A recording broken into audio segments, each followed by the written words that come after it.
안녕하세요. 저는 30대 중반 남자입니다. 아내와는 결혼한 지도 벌써 6년이라는 시간이 지났네요. 연애하면서 이 여자가 아니면 내 미래는 상상도 못할 거라 생각을 했습니다. 결혼식장에서 당당히 신랑 입장을 할 때라든지 신혼집 공사가 끝나 처음 둘이서 두 손을 꼭 붙잡고 집 안으로 들어설 때 정말 제 아내와 평생을 행복하게 백년해로할 것이라는 걸 믿어 의심치 않았어요. 바늘과 실 마냥 어디를 가든 둘이 꼭 붙어 다닐 거라 생각했던 저의 신혼생활은 생각보다 금방 끝나버리게 되었습니다. 맞벌이 부부를 생각하고 결혼을 했는데 결혼 6개월이 지나니 아내가 더는 힘들어서 못하겠다며 회사를 그만두고 전업주부를 하겠다고 나섰습니다. 아직 갚아야 할 대출도 있는데 아이가 생긴 것도 아니고 너무 이른 것 아니냐 했더니 아내는 대학 동창 누구는 이렇게 살고 옆집 사는 누구는 저렇게 산다 하면서 자기가 아는 사람 이름을 하나씩 대면서 걔들은 결혼하고도 회사는커녕 집에서도 손에 물도 안 묻히고 편하게 산다는데 자기는 돈까지 벌고 집안일도 해야 하느냐면서 둘 중에 하나만 하겠다고 하는 거예요. 당장 다달이 나가는 대출금 생각을 하니 아내가 하루라도 더 일을 해주는 게 좋겠다는 생각이 들었습니다. 그런데 막상 집안일을 내가 할 테니 회사에 나갔으면 좋겠다고 하니 또 자기 주변 사람들 이름을 대면서 쟤들은 남자 잘 만나서 호의호식하는데 나는 왜 이렇게 살아야 되냐며 짐을 싸서 친정으로 가버리더라고요. 제가 뭘 그렇게 잘못한 건지는 모르겠는데 결국 장모님한테 해명 아닌 해명을 하고 사죄까지 하고 난 뒤에야 아내가 회사를 그만두겠다는 조건으로 다시 집으로 데리고 왔습니다. 그런데 막상 또 아내가 항상 집에 있으니 집안일도 잘해놓는 것 같고 음식도 여러 가지 종류별로 해주는 게 썩 나쁘지가 않더라고요. 이건 나름대로 좋을 거라 생각했는데 그것도 잠시 아내가 전업주부 생활을 시작한 지 몇 개월이 채 지나지 않아서 매일매일 새로운 반찬은 고사하고 그나마도 따로따로 접시에 담아주던 반찬마저 유리 반찬 통째로 대충 꺼내주는 게 당연해졌습니다. 내가 퇴근하고 들어오면 뭘 그렇게 누구랑 연락하는지 휴대전화기만 밤새 들여다보면서 잠도 저보다 늦게 들고 그러니 당연히 아침에 늦게 일어나게 되고 아침도 더는 차려주지 않더라고요. 간단하게라도 아침을 먹고 나가는 게 든든해서 아침밥을 좀 먹고 싶다고 하니 아내는 내가 내 밥 차려주는 사람이냐면서 성질을 내더라고요. 자기는 아침을 먹으면 온종일 소화가 안 된다면서 먹고 싶으면 내가 차려 먹으라고 화를 내는데 그냥 그 뒤로부터는 출근길에 김밥 한 줄 사서 먹는 게 일상이 되었습니다. 그런데 이제 그때까지는 아무런 생각이 없었는데 아내가 밥 먹으면서도 휴대전화기만 쳐다보고 있고 잘 때도 마치 제가 잠들기만을 기다리는 듯 눈치를 보는 게 자꾸 신경 쓰이더라고요. 특히 제가 아내의 뒤쪽을 지나갈 때면 휴대전화기에 정신이 팔려 있다가도 화들짝 놀라기도 하니까 제가 의심을 하지 않을 수가 없었죠. 경험해보지 않으신 분들은 모를 겁니다. 설마 아내가 저를 두고 다른 사람하고 그것도 모레가 아니라 제가 집에 있는데도 불구하고 대놓고 연락하고 있다고 누가 생각이나 하겠어요. 저도 그랬고 그래서 처음에는 의심만 할 뿐 실질적인 조처를 할 수 없었습니다. 만약 그게 진짜였을 때 받게 될 충격이 어마어마할 테니 조심스러워지는 게 사람 마음이더군요. 하지만 점점 더 아내가 집에서 집안일을 하는 건지 뭘 하는 건지 모르겠을 정도로 집 상태는 엉망이 되고 있었고 아내는 더욱더 의심스러운 행동만 하고 있었습니다. 집에 있는 반찬이라고는 반찬 가게에서 사놓은 마른 반찬이나 저희 어머니나 처가에서 가져온 밑반찬 말고는 다른 걸 구경도 못 해봤는데 생활비 통장을 확인해보면 항상 현금이 인출되어 있고 잔액은 바닥을 치고 있었거든요. 그래서 하루는 아내한테 경고도 할 겸 아내의 반응을 떠볼 겸 해서 생활비 통장이 아니라 신용카드로 바꾸는 게 어떻겠냐고 물어봤습니다. 신용카드로 하면 연말 정산할 때 더 편하기도 하고 적립금 같은 것도 쌓이니까 더 이득이지 않겠냐고 넌지시 한마디 했죠. 그랬더니 아내가 노발대발 정색을 하기 시작하는 겁니다. 저보고 내가 살림을 해봤느냐 어쩌느냐 하면서 자기는 그냥 마트에 가면 되는 걸 한 푼이라도 아껴보겠다고 시장에 가서 현금으로 결제해가며 깎아서 사는 거라고 그깟 현금 영수증 조만 하면 어떠냐고 하면서 자기가 장을 현금으로 싸게 보는 게 더 돈을 아낀다 뭐다 하면서 성질을 내더라고요. 그때 제 의심은 확신이 되었습니다. 그래서 아내 모르게 해서 사람을 붙여봤지요. 아내가 제가 출근한 사이 다른 사람을 만나는 걸 알게 되는 데는 그렇게 오랜 시간이 걸리지도 않았습니다.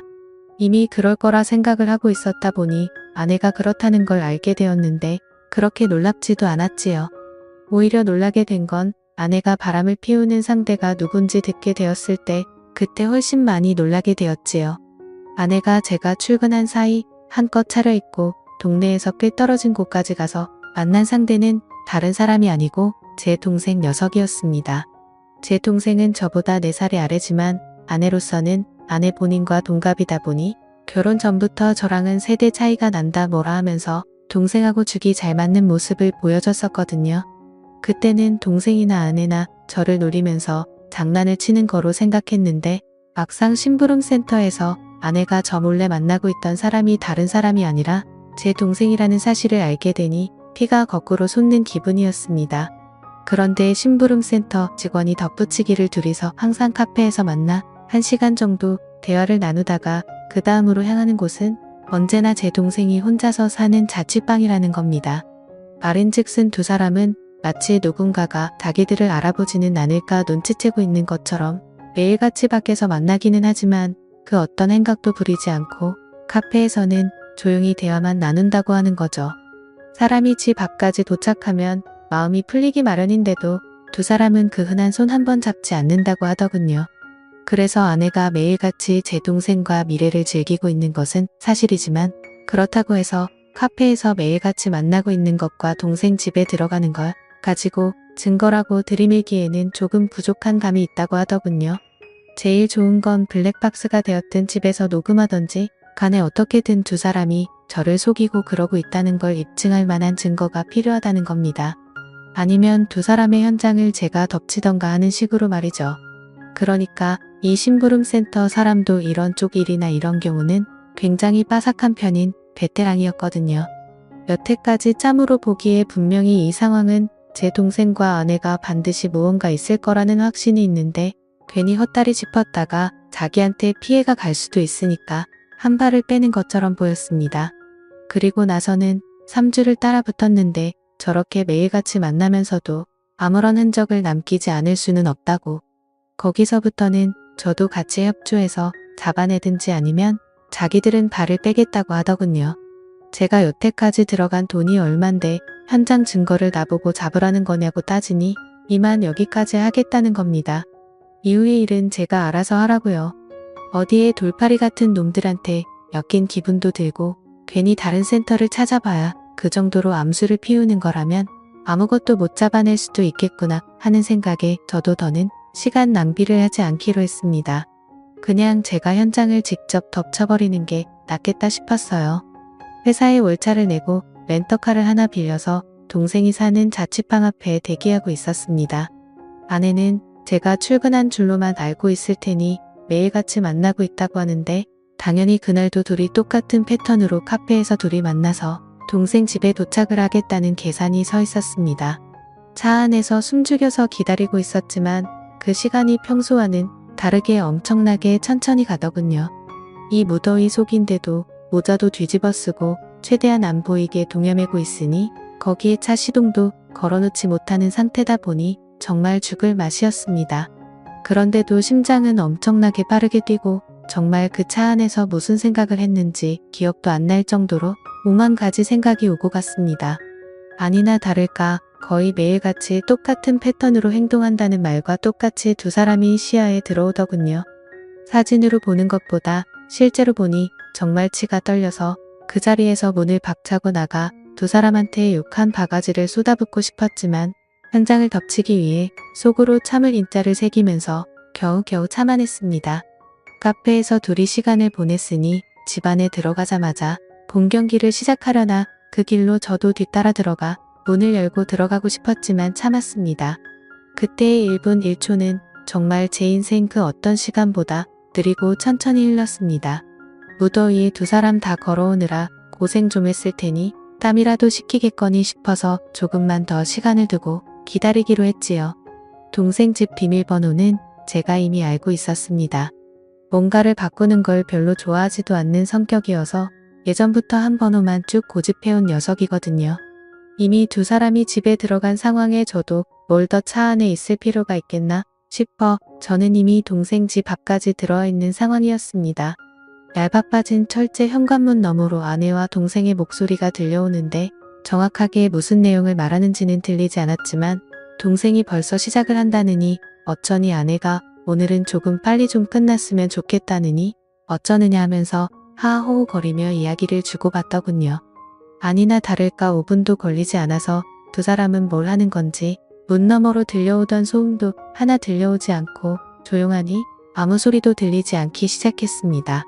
둘이서 나눴던 대화 때문에라도 이미 미칠 것 같았는데 막상 아무 소리도 들리지 않으니 눈앞이 깜깜해지더군요. 더는 기다리지 못하겠다 싶어서 문을 박차고 들어갔습니다. 들어갔는데 두 사람은 제가 생각한 것과는 정반대로 서로 멀찌감치 떨어져 앉아있더군요. 옷도 제대로 갖춰 입고 있었고 말이죠. 오히려 그 문을 따고 들어간 제가 더 당황스러웠습니다. 지금 뭐 하는 거냐고 크게 외치면서 들어갔는데 오히려 제가 민망한 상황이 되어버렸어요.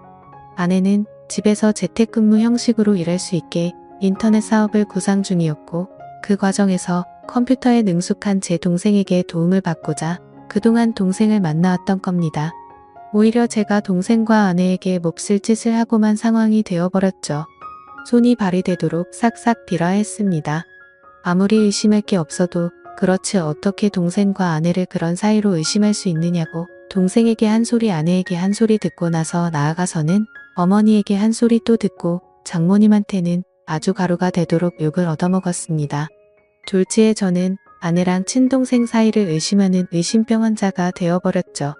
그 이후도 후유증이 엄청나서 아내와는 서로 말도 하지 않고 지내게 되었습니다.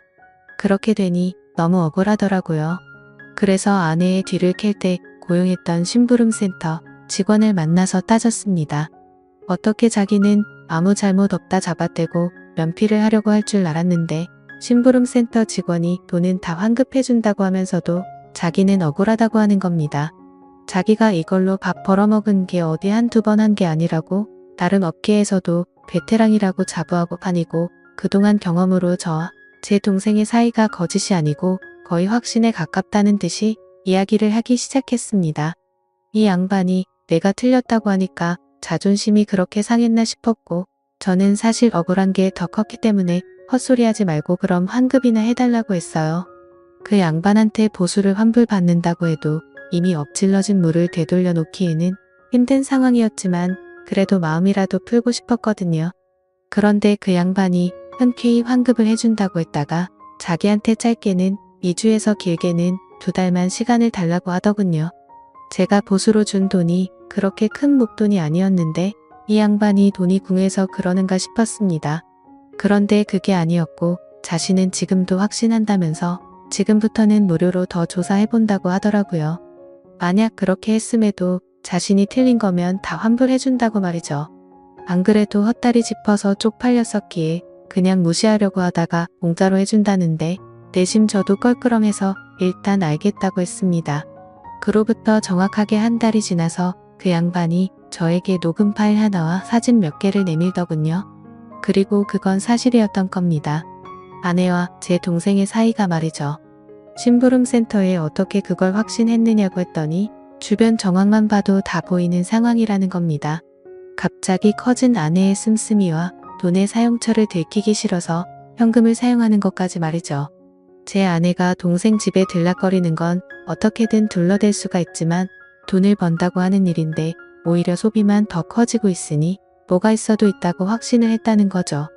그리고 두 사람이 사랑의 속삭임을 나누는 정황을 녹음했고 한 달간의 추적 끝에 두 사람이 마음을 놓은 사이 길거리에서 손을 꼭 붙잡고 있는 사진을 찍는 데까지 성공한 겁니다. 보통 그런 식으로 미래를 즐기는 부부들에게는 공식 같은 게 있다고 하더군요. 아무래도 떳떳한 만남이 아니다 보니 데이트 장소가 매번 갔던 곳으로 한정적인 짝이 있기도 하다네요. 그러면 그 짝의 특징이 테이블 같은 곳도 매번 같은 자리를 선호한다는 겁니다. 그 덕분에 둘이서 사랑의 속삭임을 나누는 대화 내용도 녹음을 뜰 수 있었다고 하고요. 환불을 받으려고 했는데 심부름센터에 감사해서 추가 수당까지 지급하고야 말았어요. 아내와 동생을 한 곳에 불렀습니다. 그 둘 앞에 제가 확보한 사진을 들이밀었더니 제 앞으로 달려와서 무릎을 꿇고 속일 생각은 없었다고 두 사람 다 잠깐 정신이 어떻게 되었었나 보다고 하면서요. 자초지종을 들으니 아내가 처음에는 재택근무로 돈을 벌며 가게의 보탬이 되려고 했던 건 사실이었습니다. 그리고 컴퓨터에 일가견이 있는 제 동생에게 찾아가 도움을 요청한 것도 사실이고요. 저 모르게 시작해서 놀라게 해줄 생각에 저한테는 따로 말을 한 적이 없다고 합니다. 그런데 아무 경력도 없는 여자가 제 동생이 컴퓨터를 아무리 잘한다고 한들 인터넷으로 장사해본 경험도 없는 새파란 햇병아리에 불과한데 초짜 둘이서 머리를 싸매고 있겠다고 해도 돈이 벌릴 리가 만무했던 거죠. 그렇게 둘이서 맨땅에 헤딩하면서 생활비며 용돈이며 끌어다 써서 돈을 날리고 나니 그러는 과정에서 둘이 정분이 나버린 거였어요. 처음에는 그냥 돈이 안 벌리는 상황에 스트레스 해소용으로 시작한 건데 날이 갈수록 그 마음이 커져서 이 지경까지 왔다고요. 그러니까 제가 쳐들어간 그날도 일하고 있던 건 맞지만 일이 끝나면 어떻게 될지 몰랐던 거죠. 그런데 제가 좀 더 참지 못하고 현장을 확실하게 덮치지 못했을 뿐이었던 거였고요. 운도 참 지지리도 없다 생각 들었습니다. 조금만 더 참았으면 그때 이미 발견하는 거였는데 오히려 제가 성급하게 행동을 해서 두 사람한테 알리바이만 만들어준 꼴이 돼버린 겁니다.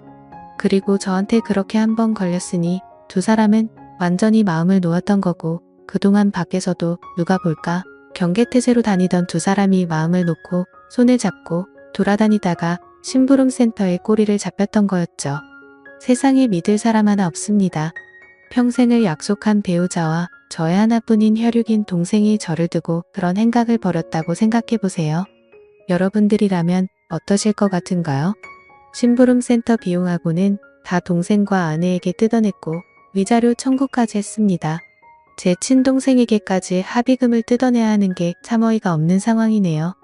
두 사람이 얼마나 깊은 사이였건 간에 제정신이면 이렇게 저와 연을 끊고 나서도 둘이서 더 만나는 일은 없을 테지요. 아니 뭐 만나도 상관없습니다. 이젠 제 인생에 더 이상은 없는 전처이기도 하고 아예 처음부터 존재하지 않았던 동생이라고 생각하고 살아가기로 했으니까요. 사연을 읽어주셔서 감사합니다.